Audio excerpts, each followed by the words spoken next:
Unahin nyo na muna yung aeroplano, electronics doon, pare. Ayan o, didikit na nga siya dito eh. Huwag kaliko, Mark. Hindi man lang kayo nakalayo ah. Pagkain? Ano lulubog niya pag binanggaan niyo?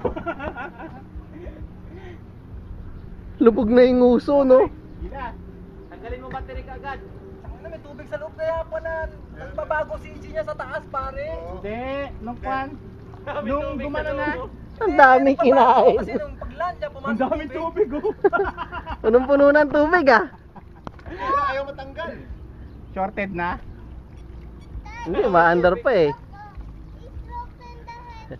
Drain. Dito sa ilalim, Rush. Pare, puntas na. Ha? Taas kaya pumapasok yung tubig, eh, no? Ay, sa landing ni slow yan. Hindi, kulang ka sa pandikit. Dapat tinipan mo na lang to. Oh, sana may tape. Ha? May tape naman tayo dyan ah. Ay, mga dito. Hirap siya yung take-off siya, no? Ikaw ka na. Lagyan niya ng aluminum tape. Kaya nagbago ba sa take-off? Kaya nung take off ka, nagkumanon kasi yung Oo, tubig, lumipas sa likod. gumaganon.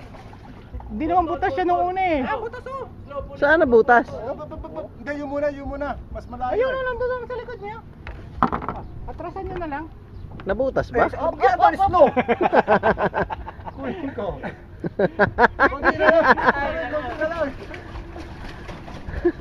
Ayan. May rapat pala na epoxy tayo. Ewan ko. Ay, kalayo pa kayo. Hindi, ililig ko muna natin. Lilig ko kami, lilig ko. Ah, ganun. Tsaka na wala bang brushless version yan? Pare gaser. Okay, okay. Abot mo slow. Kunin natin isa. Brakes. Kunin isa. Buhay naman, wala namang issue. Konti lang. Buhay pa yung sisi. Baterya. Okay lang yung isang ang baterya kanina tumalon sa tubig, di ba? Hindi hindi naman nasira. Bakit yung sa mga YouTube pag nalaglag yung live po umuusok sa tubig? Hindi totoo yun.